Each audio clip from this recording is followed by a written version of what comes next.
ولا یأمرکم ان تتخذوا الملائکۃ والنبیین اربابا ایأمرکم بالکفر بعد اذ انتم مسلمون، اور نہ وہ تمہیں حکم دیتا ہے کہ تم فرشتوں اور نبیوں کو رب بنا لو، کیا وہ تمہیں کفر کا حکم دے گا اس کے بعد کہ تم مسلمان ہو چکے ہو؟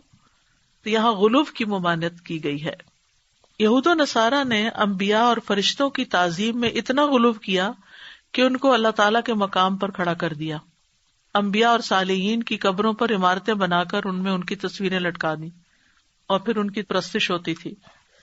اسی طرح قبر پرستی بھی تھی ان میں، یعنی یہ قبر پرستی کی ایک شکل ہے کہ قبر کے اوپر عمارت بنائی جائے اور پھر اس کے اندر عبادت کی جائے۔ حضرت عائشہ کہتی ہیں کہ ام سلمہ رضی اللہ عنہا نے رسول اللہ صلی اللہ علیہ وسلم سے اس گرجا گھر کا ذکر کیا جسے انہوں نے حبشہ میں دیکھا تھا، جس کا نام ماریہ تھا۔ ام سلمہ رضی اللہ عنہا نے اس میں تصاویر دیکھی، انہیں بیان کیا، تو آپ نے فرمایا یہ وہ لوگ تھے کہ جب ان میں کوئی نیک انسان فوت ہو جاتا تو یہ اس کی قبر پر مسجد تعمیر کر دیتے، پھر وہاں یہ تصویر بنا دیتے۔ یہی لوگ اللہ کے ہاں بدترین مخلوق ہیں، کیونکہ لوگ پھر اللہ کو بھول کر اسی رنگینے میں کھو جاتے اور انہی کی تعظیم اور انہی کے قصے اور انہی کی باتیں اور انہی کے تذکرے، تو یہاں سے پھر دین جو ہے وہ رخ موڑ لیتا ہے۔ تو ایامرکم بالکفر بعد اذ انتم مسلمون، مسلمان ہونے کے بعد ان سب چیزوں کے پیچھے لگ جانا تو کفری کی قسم ہے۔ وَإِذْ أَخَذَ اللَّهُ مِيثَاقَ النَّبِيِّينَ لَمَا آتَيْتُكُم مِّن كِتَابٍ وَحِكْمَةٍ ثُمَّ جَاءَكُمْ رَسُولٌ مُصَدِّقٌ لِّمَا مَعَكُمْ لَتُؤْمِنُنَّ بِهِ وَلَتَنصُرُنَّهُ قَالَ أَأَقْرَرْتُمْ وَأَخَذْتُمْ عَلَىٰ ذَلِكُمْ إِصْرِي قَالُوا أَقْرَرْنَا قَالَ فَاشْهَدُوا وَأَنَا مَعَكُمْ مِنَ الشَّاهِدِينَ۔ اور جب اللہ نے تمام نبیوں سے پختہ عہد لیا کہ میں کتاب و حکمت میں سے جو بھی تمہیں عطا کروں، پھر تمہارے پاس کوئی رسول آ جائے جو اس کی تصدیق کرنے والا ہو جو تمہارے پاس پہلے سے موجود ہے، تو تم ضرور اس پر ایمان لاؤ گے اور ضرور اس کی مدد کرو گے۔ فرمایا کیا تم اقرار کرتے ہو اور اس پر میرا عہد لیتے ہو؟ انہوں نے کہا ہم نے اقرار کیا۔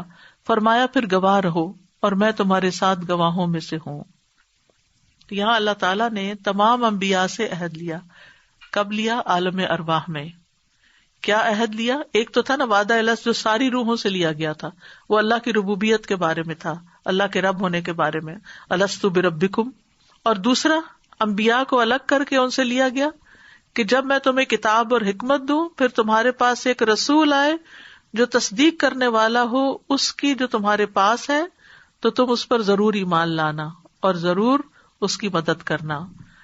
تو گویا آدم علیہ السلام سے لے کر عیسیٰ علیہ السلام تک ہر نبی سے یہ عہد و پیمان لیا گیا کہ جب بھی کوئی نیا رسول آئے گا جو گزشتہ انبیاء کی تصدیق کر رہا ہوگا تو گزشتہ نبی اور اس کے پیروکاروں پر لازم ہوگا کہ وہ اس نئے نبی پر ایمان لے آئیں اور اس کی مدد کریں۔ چنانچہ تمام انبیاء نے اس کا اقرار کیا اور گواہ بنے اور اللہ نے بھی گواہی دی۔ تو اسی اقرار کا تقاضا یہ تھا کہ جب محمد صلی اللہ علیہ وسلم دنیا میں تشریف لائیں تو وہ لوگ جو موسیٰ علیہ السلام اور عیسیٰ علیہ السلام کے پیروکار ہوں گے وہ محمد صلی اللہ علیہ وسلم پر بھی ایمان لائیں۔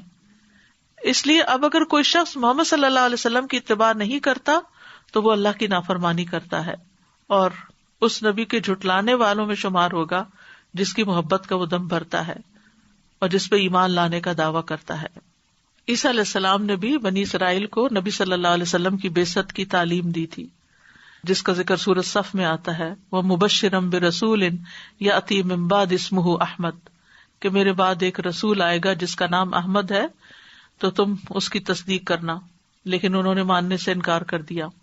پھر اسی طرح نبی صلی اللہ علیہ وسلم سے کوئی عہد نہیں لیا گیا کہ وہ اپنے بعد کسی نبی کی تصدیق کریں یا ان کی خبر دے۔ تو اس سے پتہ چلتا ہے کہ نبی صلی اللہ علیہ وسلم آخری نبی ہیں۔ فَمَن تَوَلَّى بَعْدَ ذَلِكَ فَأُولَٰئِكَ هُمُ الْفَاسِقُونَ، تو جو کوئی اس کے بعد منہ موڑ جائے تو یہی لوگ فاسق ہیں۔ فسق یہاں کفر کے معنوں میں ہے، کیونکہ نبوت محمدی سے انکار صرف فسق نہیں ہے، صرف ایک گناہ ہی نہیں بلکہ کفر بھی ہے۔ افغیر دین اللہ یبغون وَلَهُ أَسْلَمَ مَن فِي السَّمَاوَاتِ وَالْأَرْضِ طَوْعًا وَكَرْهًا وَإِلَيْهِ يُرْجَعُونَ، کیا پھر اللہ کے دین کے علاوہ وہ کوئی اور دین تلاش کرتے ہیں؟ حالانکہ آسمانوں اور زمین میں جو بھی ہے خوشی اور ناخوشی سے اسی کا فرما بردار ہے اور وہ اسی کی طرف لوٹائے جائیں گے۔ یاد رکھیے اللہ کے دین سے بہتر کوئی دین نہیں.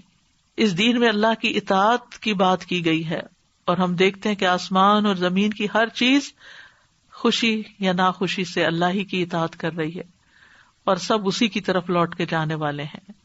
یعنی سب مخلوق اللہ کی محکوم ہے. کچھ نے خوشی سے اللہ کی اطاعت قبول کی ہے، خوشی سے اللہ کی عبادت کرتے ہیں، اور کچھ مومن مجبوری سے کرتے ہیں.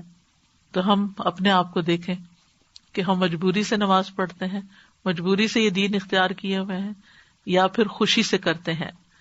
اور یہ یاد رکھیں خوشی سے کریں یا ناخوشی سے، جانا تو واپس اللہ ہی کے پاس ہے. قل آمنا باللہ وما انزل علینا وما انزل علی ابراہیم واسماعیل واسحاق ویعقوب والاسباط وما اوتی موسیٰ وعیسیٰ والنبیون من ربہم لا نفرق بین احد منہم ونحن لہ مسلمون.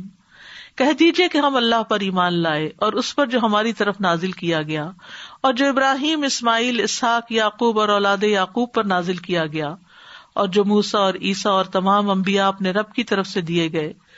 ہم ان میں سے کسی ایک کے درمیان بھی فرق نہیں کرتے، اور ہم اسی کے فرما بردار ہیں. یہ اسی طرح کی آیت ہے جو پہلے پارے کے اختتام پر آتی ہے کہ قولوا آمنا باللہ، اور یہاں کہا گیا قل آمنا باللہ وما انزل علینا. تو یاد رکھیے رسولوں میں تفریق کی ممانعت ہے، ہم کسی کے درمیان بھی فرق نہیں کرتے، اور ہم سب اللہ کے فرما بردار ہیں.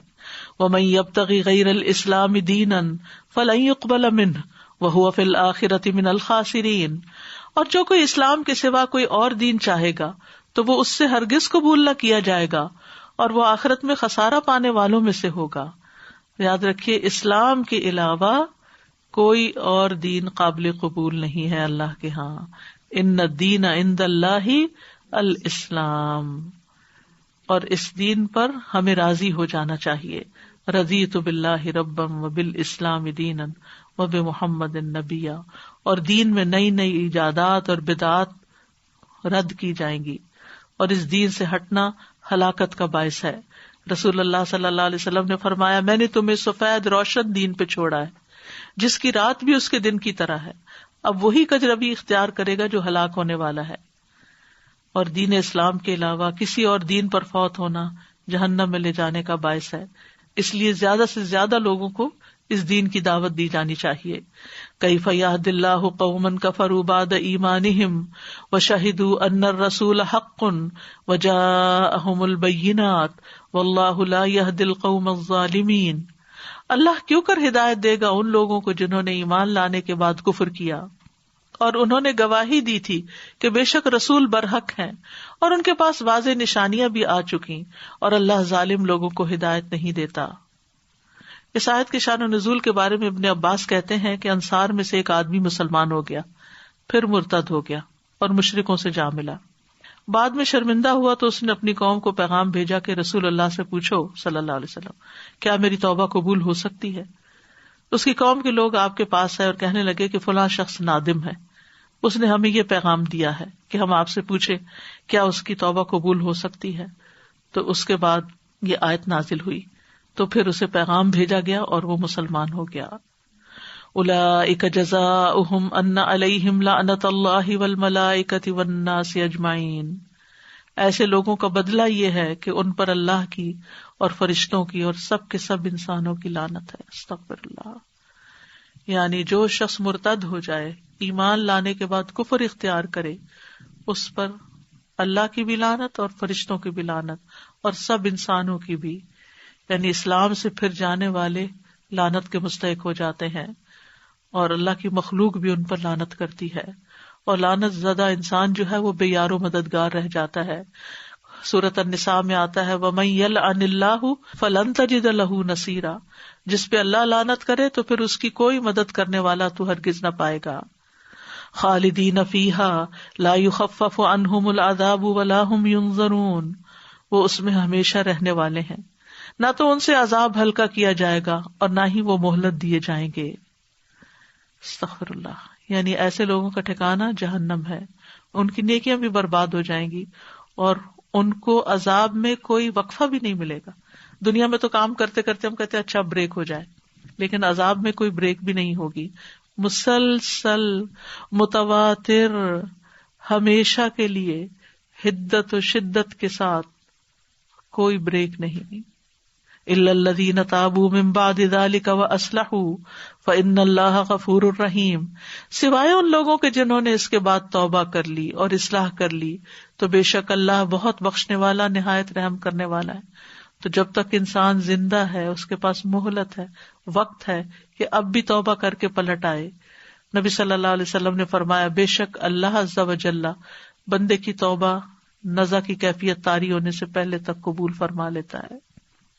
ان الذین کفروا بعد ایمانہم ثم ازدادوا کفرا لن تقبل توبتہم واولئک ھم الضالون، بے شک وہ لوگ جنہوں نے اپنے ایمان لانے کے بعد کفر کیا پھر وہ کفر میں بڑھتے چلے گئے تو ان کی توبہ ہرگز قبول نہ کی جائے گی، اور وہی لوگ دراصل گمراہ ہیں. تو اس سے یہ پتہ چلتا ہے کہ جو شخص دین سے پھرنے کے بعد کفر کی حالت میں ہی مر گیا تو پھر ان کی توبہ قبول نہیں ہوگی، اور ایسے لوگ بھٹکے ہوئے ہیں.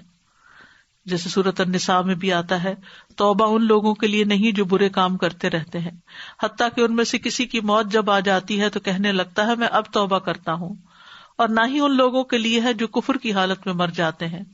ایسے لوگوں کے لیے ہم نے دردناک عذاب تیار کر رکھا ہے. ان الذین کفروا وماتوا وهم کفار فلن يقبل من احدهم ملء الارض ذهبا ولو افتدى به اولئک لهم عذاب علیم وما لهم من ناصرین، بے شک وہ لوگ جنہوں نے کفر کیا اور وہ اسی حال میں مر گئے کہ وہ کافر تھے تو ان میں سے کسی ایک سے بھی زمین بھر سونا ہرگز قبول نہ کیا جائے گا اگرچہ وہ اسے فدیے میں دینا چاہیں. یہی لوگ ہیں جن کے لیے دردناک عذاب ہے اور ان کے لیے کوئی بھی مددگار نہ ہوگا. آج اگر انسان اللہ کے راستے میں ایک ذرے کے برابر بھی سونا صدقہ کرے تو وہ بھی قبول ہو جائے گا، لیکن قیامت کے دن زمین بھر، اول تو کس کے پاس زمین بھر سونا ہوگا، اور اگر ہو بھی تو وہ پیش کرے تو قبول نہ کیا جائے گا.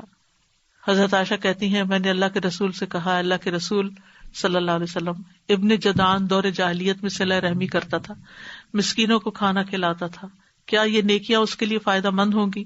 آپ نے فرمایا یہ اسے نفع نہیں دیں گی. اس نے ایک دن بھی یہ نہیں کہا تھا کہ اے میرے رب روز قیامت میرے گناہوں کو بخش دینا. تو جو آخرت کے لیے کام نہیں کرتے، کئی لوگ کہتے ہیں نا کہ یہ تو بڑی ذاتی کی بات ہے، کئی لوگ ساری زندگی بڑی نیکیاں کرتے ہیں اور پھر آخرت میں جہنم میں جائیں گے. نہیں، اگر وہ ایمان نہیں رکھتے تو پھر ان کی یہ نیکیاں ضائع ہو جائیں گی، یا ان کا صلہ ان کو دنیا میں ہی مل جائے گا، کیونکہ انہوں نے آخرت کے لیے نہیں کیا، انہوں نے دنیا کے لیے کیا اور انہیں اس کا بدلہ دنیا میں ہی مل گیا. لیکن قیامت کی سزا سے بچنے کے لیے کچھ بھی فائدہ نہ دے گا جب تک ایمان نہ ہو، کسی کا بھی فدیہ قبول نہیں کیا جائے گا. انس بن مالک سے روایت ہے نبی صلی اللہ علیہ وسلم نے فرمایا اللہ تعالیٰ قیامت کے دن دوزخ کا سب سے ہلکا عذاب پانے والے سے پوچھے گا اگر تجھے روئے زمین کی تمام چیزیں میسر ہوں تو کیا وہ تو فدیے میں دے دے گا؟ وہ کہے گا ہاں. اللہ تعالیٰ فرمائے گا میں نے تجھ سے اس سے زیادہ آسان چیز کا مطالبہ کیا تھا جبکہ تو آدم کی پیٹھ میں تھا کہ میرے ساتھ کسی کو شریک نہ کرنا، لیکن تو نے انکار کیا اور میرے ساتھ شرک کیا. تو اللہ سبحانہ وتعالیٰ ہمیں ہر طرح کے شرک سے، کفر سے، فسق سے، اپنی نافرمانی سے، بدعات سے، ہر چیز سے محفوظ رکھے جو اس کی ناراضگی کا سبب بننے والی ہیں، اور ہم سے یہ کوشش قبول فرما لے. وآخر دعوانا ان الحمد للہ رب العالمین. سبحانک اللہم وبحمدک اشہد ان لا الہ الا انت استغفرک واتوب الیک. السلام علیکم ورحمۃ اللہ وبرکاتہ.